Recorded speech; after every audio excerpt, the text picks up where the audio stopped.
It was close to midnight when Special Agent Walker turned into the brightly lit gas station on Pine Street. The day had been exhausting. 12 straight hours of interviewing witnesses and sorting through mountains of paperwork for a complex fraud case. Her dark blue FBI windbreaker felt heavy on her shoulders as she stepped out of her government-issued black SUV. The air was thick with humidity, typical for a summer night in suburban Atlanta. The gas station's fluorescent lights buzzed overhead, creating pools of harsh white light against the dark asphalt. A few other cars were scattered around the lot. A tired-looking mom in a minivan, a couple of teenagers grabbing snacks, and a police cruiser parked near the store entrance. Walker wasn't thinking about any of that, though. Her mind was still running through the details of her case. A sophisticated investment scheme that had robbed hundreds of elderly victims of their life savings.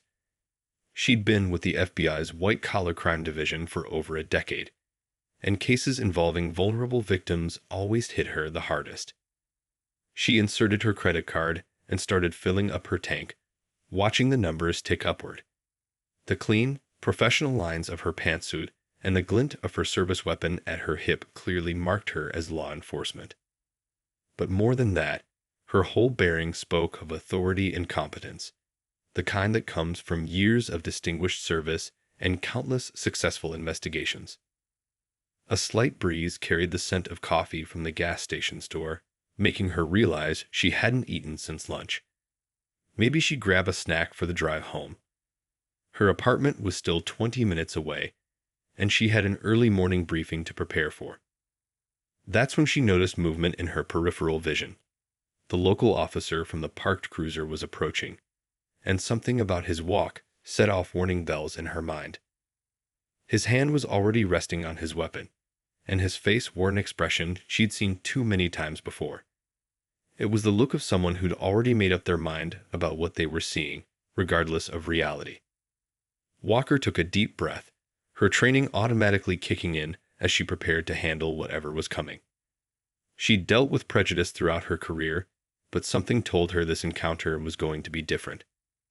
The way the officer's fingers drummed against his holster, the aggressive set of his shoulders, this wasn't going to be a friendly chat between law enforcement colleagues.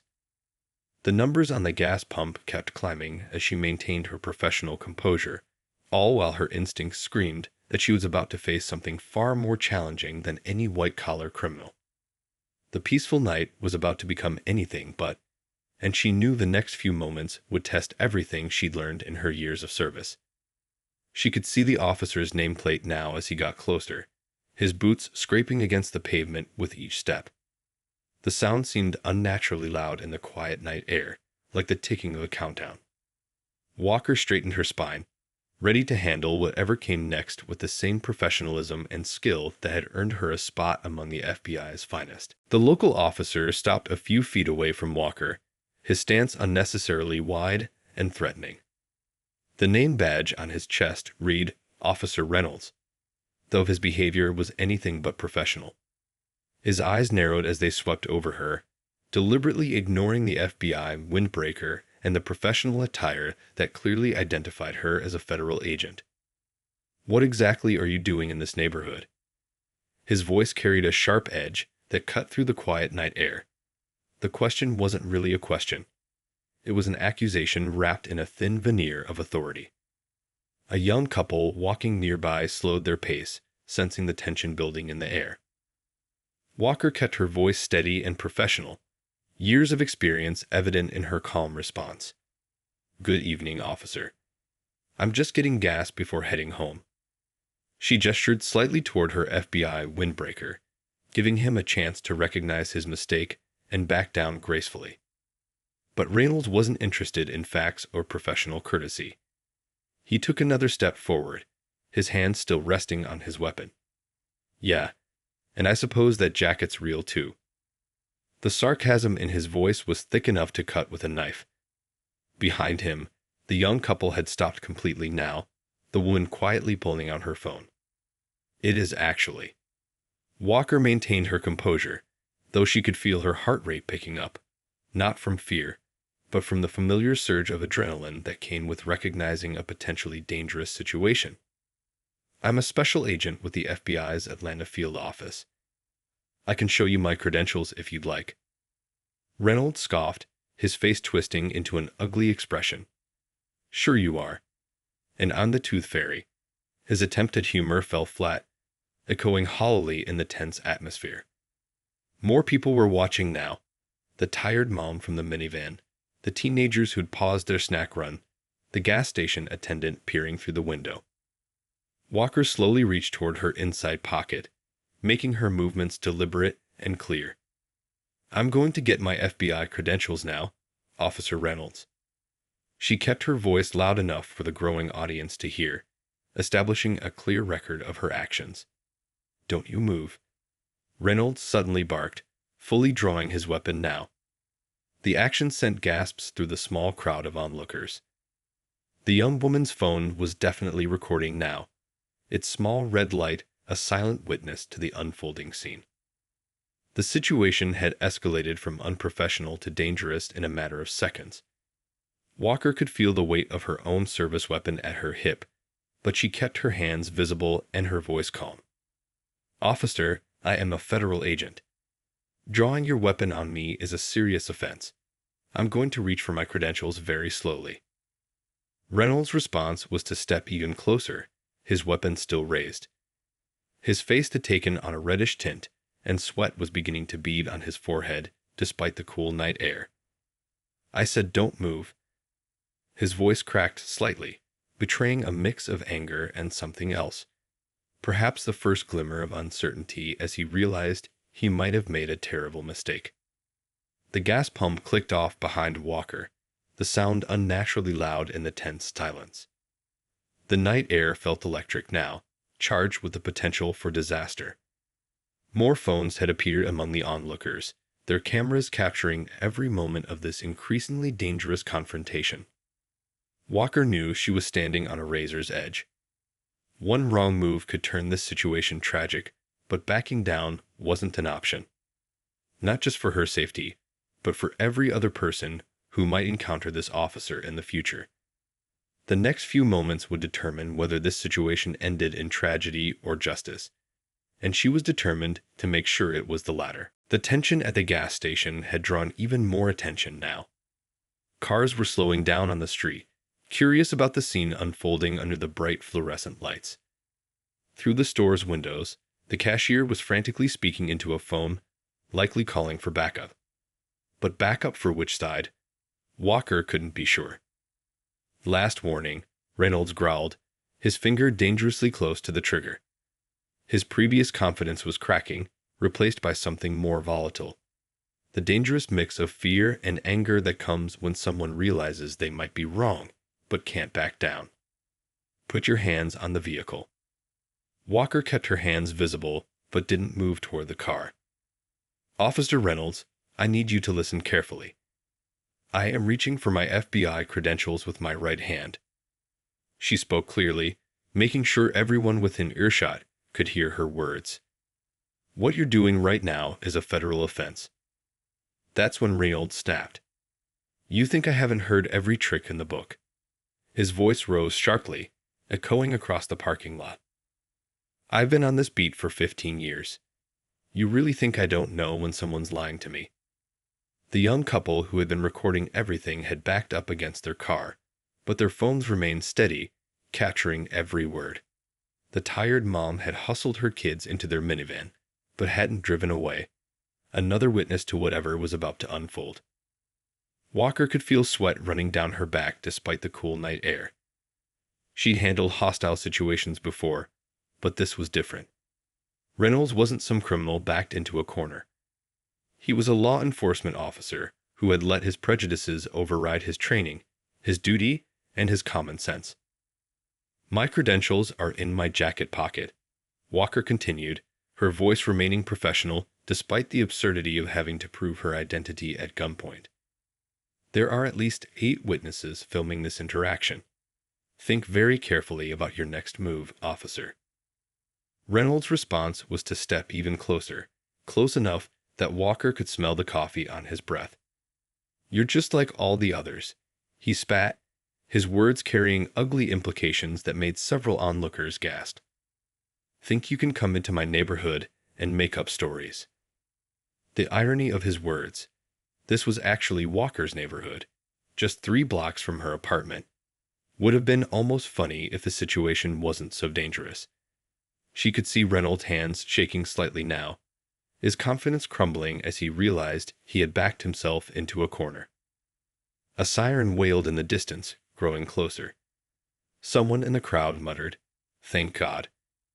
But Walker knew that backup arriving could either defuse the situation or make it exponentially worse, depending on who showed up first, local police or federal agents. Reynolds seemed to hear the sirens too. His eyes darted toward the sound, then back to Walker. The moment of distraction was brief, but it was enough for his weapon to lower slightly. It was also enough for Walker to see something else in his eyes now. Fear. Not of her, but of the consequences that were rapidly approaching. The growing crowd of onlookers had formed a loose circle around them, their phones still recording. The gas station's overhead lights cast harsh shadows across Reynolds' face, highlighting the beads of sweat now running down his temples. He was realizing, perhaps for the first time, that he had initiated a confrontation he couldn't possibly win. But cornered people often make desperate choices. As the sirens grew closer, Reynolds' grip on his weapon tightened again. Walker could see the moment his fear crystallized into decision. Whatever was about to happen would happen before backup arrived, and it would all be captured on dozens of cameras. The moment stretched like a rubber band about to snap. Walker could see every detail with crystal clarity. The trembling of Reynolds' hands on his weapon, the red and blue reflections of distant police lights starting to bounce off the gas station windows, the nervous shifting of the crowd around them. On the ground, Reynolds suddenly shouted, taking an aggressive step forward. His boots scuffed against the pavement, the sound sharp in the tense air. "I said on the ground. Now." Walker didn't move. Her voice remained steady, even as she recognized the dangerous glint in Reynolds' eyes. "Officer, I will not lie on the ground. I am a federal agent, and you were seconds away from making the biggest mistake of your career." That's when Reynolds made his fatal error. Whether driven by panic, pride, or pure prejudice, he lunged forward, trying to physically force Walker down. His free hand reached for her shoulder while his other still gripped his weapon. A reckless move that broke every protocol in the book. Time seemed to slow down. Walker could hear the gasps from the onlookers, see the phones recording every moment, feel the rough grip of Reynolds' hand on her shoulder. In that split second, she had a choice to make. She could let him force her down, wait for backup to arrive, and file charges later. Or she could act now, using her training to end this before someone got hurt. The decision made itself when Reynolds' grip tightened, and he tried to kick her legs out from under her. Walker's FBI training kicked in with the precision of countless hours spent in the gym. Her hands moved with practiced efficiency, one deflecting his weapon arm up and away, the other targeting his wrist's pressure point. The crowd watched in amazement as Walker smoothly redirected Reynolds' momentum, using his own weight against him. It wasn't violent or aggressive. It was more like a carefully choreographed dance, one that Reynolds didn't know he was participating in until it was too late. Within seconds, the situation had completely reversed. Reynolds found himself facing his own car, his weapon arm carefully controlled, his balance compromised. Walker's voice rang out clear and professional. "Officer Reynolds, you are assaulting a federal agent. I am now placing you under arrest." The sirens were much closer now, their wailing almost deafening. Reynolds struggled briefly, but Walker's hold was precise and firm, designed to control without causing harm. His face had turned from red to pale as the reality of his situation finally sank in. "You can't do this," he gasped, but the words lacked conviction. Around them, the crowd had gone silent, phones still recording every moment. The young couple who had first started filming exchanged glances, knowing they had just witnessed something historic. "I can, and I am," Walker responded calmly. "You have the right to remain silent. I suggest you use it." She maintained the hold with one hand while reaching for her own handcuffs with the other, her movements smooth and practiced. The first backup unit pulled into the gas station, lights flashing. Walker could see it was a state patrol car, neutral ground, in a way. Perfect timing. She could hear more sirens approaching from different directions. Soon, this gas station would be flooded with law enforcement from every agency in the area. As Walker secured the handcuffs, she noticed Reynolds had stopped struggling. His body had gone slack, like a puppet with cut strings.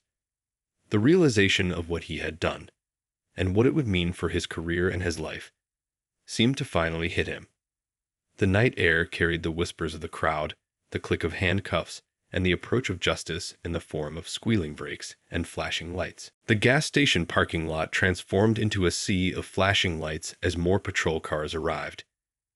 The state trooper who'd arrived first quickly assessed the situation, taking in the handcuffed local officer and Walker's professional demeanor.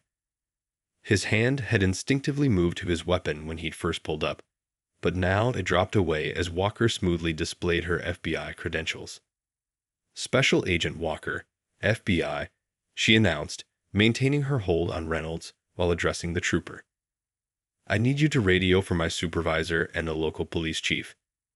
Officer Reynolds here decided to pull his weapon on a federal agent tonight. The state trooper's eyebrows shot up as he reached for his radio. Around them, the crowd of onlookers had grown even larger, their phones still recording every moment of this unprecedented scene. The gas station's fluorescent lights mixed with the red and blue flashes, creating an almost surreal atmosphere. Copy that, the trooper responded, his voice steady but his eyes wide. He keyed his radio, calling in the situation with professional clarity. Within moments, more sirens could be heard approaching from multiple directions. The young couple who had recorded the entire incident approached the trooper, offering to share their footage. We got everything, the woman said, her voice shaking slightly. From the moment he walked up to her, all the way through. Everything. More patrol cars were pulling in now, along with unmarked vehicles that Walker recognized as FBI. Reynolds had gone completely quiet, the fight drained out of him. His shoulders slumped forward, his earlier bravado replaced by the heavy weight of consequences. Walker's supervisor, Assistant Director Chen, arrived in a dark SUV, lights flashing. He stepped out, quickly taking in the scene before approaching Walker and the state trooper. His face was a mask of professional calm, but those who knew him could see the tension in his jaw.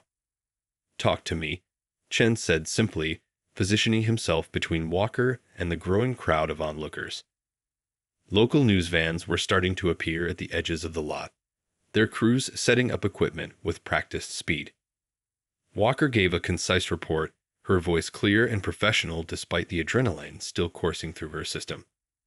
I was fueling my vehicle when Officer Reynolds approached, drew his weapon without cause, and attempted to force me to the ground. Multiple witnesses recorded the entire incident. Chen nodded, then turned to the state trooper. We'll need copies of all witness videos and statements. The trooper nodded, already coordinating with other officers to collect evidence. The young couple who had first started recording were now giving their statement to another state trooper, their phones temporarily surrendered as evidence. The local police chief arrived next, his face already set in grim lines. He must have been briefed over the radio because he headed straight for Chen and Walker. His eyes flickered to Reynolds, still handcuffed and now being watched by two state troopers, before focusing back on the FBI agents. Agent Walker, the chief said, his voice carrying genuine regret. On behalf of my department, I want to apologize for this incident. We'll cooperate fully with any investigation. His words carried the weight of someone who knew this night would have far-reaching consequences for his department. The news crews were setting up their cameras now, preparing for live broadcasts. The story would be all over the morning news. A local officer's prejudice-driven confrontation with an FBI agent, caught on multiple cameras. It would become more than just an incident. It would become a conversation starter, a catalyst for change. Walker stood straight and professional, despite the late hour and the intensity of what had just happened. She could feel the weight of all the eyes on her, the witnesses, the officers, the news crews. This wasn't just about her anymore. It was about every person who had ever faced prejudice behind a badge, every officer who had stayed silent when they should have spoken up. The sun was just starting to peek over the horizon when Walker finally walked into the FBI field office.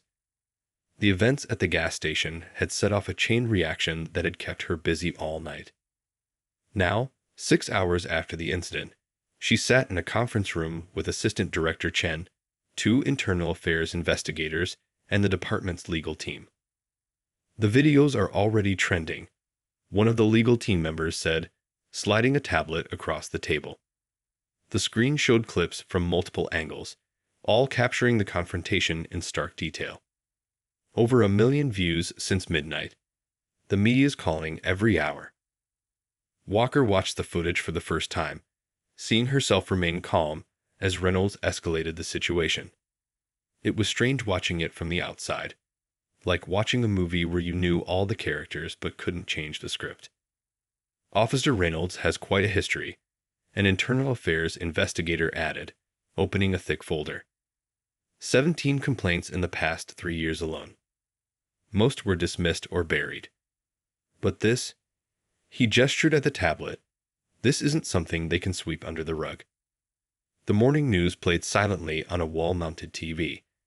The gas station footage kept repeating, interspersed with shots of the police department and interviews with witnesses.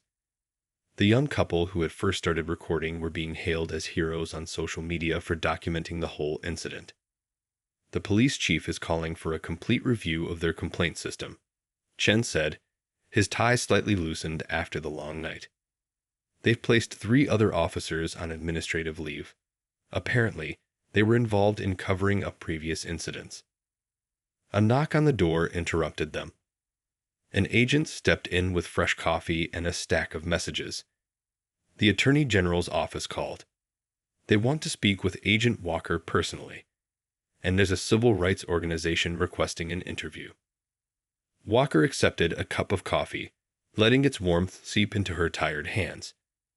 The events of the night felt almost surreal now in the morning light. But the ache in her shoulders where Reynolds had grabbed her reminded her it had all been very real. We've received calls from 12 other police departments, the legal team member continued. They want to use the video footage for training purposes, to show their officers exactly what not to do and how implicit bias can escalate a situation. The internal affairs investigator nodded, flipping through more pages in his folder. Reynolds' dash cam footage from the past 6 months is being reviewed. 3 other officers are being investigated for similar behavior patterns. This could lead to a complete overhaul of their department. Outside the conference room windows, the city was waking up to a new day and a story that would spark important conversations. News helicopters circled downtown, their distant thumping a reminder of how much attention this incident was attracting. The FBI director called. Chen added, looking at Walker with respect. He wants to commend you for your handling of the situation. You managed to defuse a potentially deadly confrontation without anyone getting hurt. That's no small feat. Walker nodded, remembering the feel of Reynolds' hand on her shoulder, the split-second decisions she'd had to make. I just did what any agent would do, she said quietly. What any officer should do, remain professional and follow our training. The tablet on the table buzzed with more news alerts. The story was spreading, growing beyond just one incident at a gas station. It was becoming a symbol of both what was wrong and what could be right in law enforcement. Reynolds' actions had exposed a broken system, but Walker's response had shown how things should be done. 1 week after the gas station incident, the police department's conference room was packed with reporters. Camera flashes lit up the room as the police chief stepped up to the podium, his face showing the strain of 7 sleepless nights. Behind him, a large screen displayed damning statistics from their internal investigation. The review of Officer Reynolds' past conduct has revealed a disturbing pattern, the chief announced, his voice firm despite the gravity of the situation. Our investigation has uncovered 43 incidents over the past 5 years that were improperly handled. This ends today. In the back of the room, Walker stood quietly with Assistant Director Chen, watching the press conference unfold. The week had been a whirlwind of interviews, meetings, and investigations. Her phone hadn't stopped ringing with calls from civil rights organizations and police reform advocates. Our department is implementing immediate changes, the chief continued, clicking through slides that detailed new policies. Mandatory bias training, body camera requirements, and a completely restructured complaint review system. But most importantly, we're changing the culture that allowed this behavior to go unchecked. The reporters' questions came rapid fire, their voices overlapping. What about the other officers involved?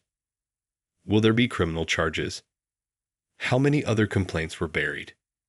Is Officer Reynolds going to face federal charges? The chief held up his hands, addressing each question methodically. 3 senior officers have been terminated for their roles in suppressing previous complaints.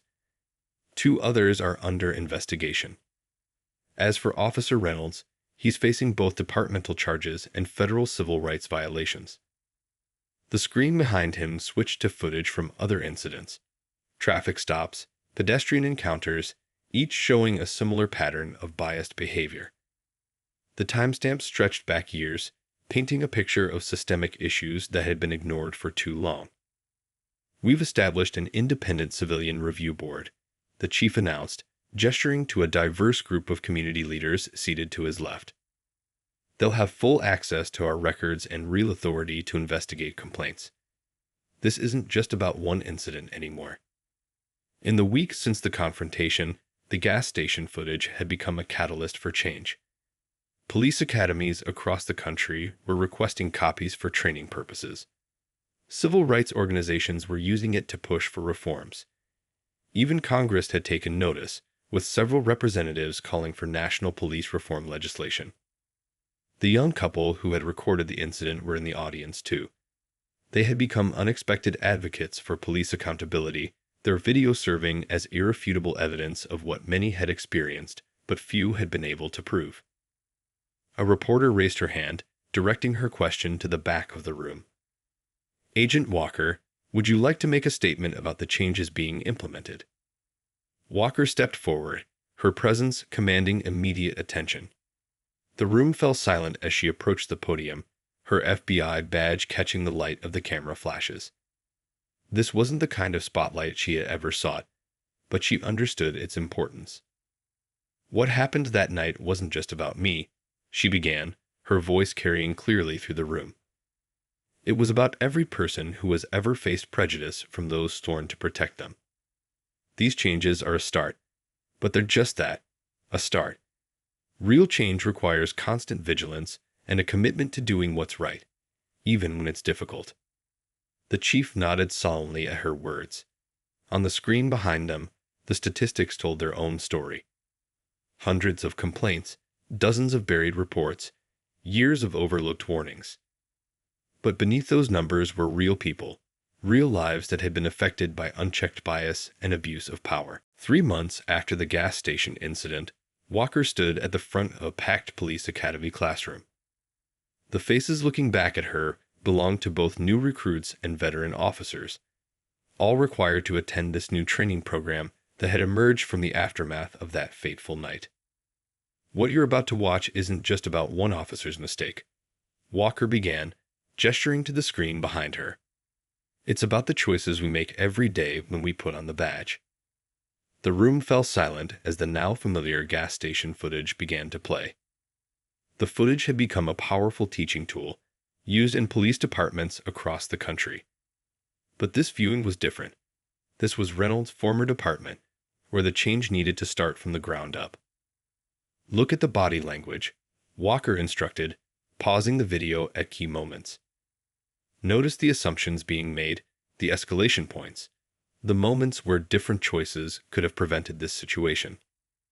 The officers in the room took notes, many shaking their heads at the obvious mistakes. In the back of the room, the police chief sat with members of the newly formed Civilian Oversight Board.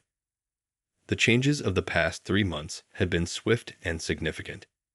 Every officer now wore a body camera that couldn't be turned off during encounters. Complaint files were publicly accessible. Training had been completely overhauled. Reynolds made his choices that night.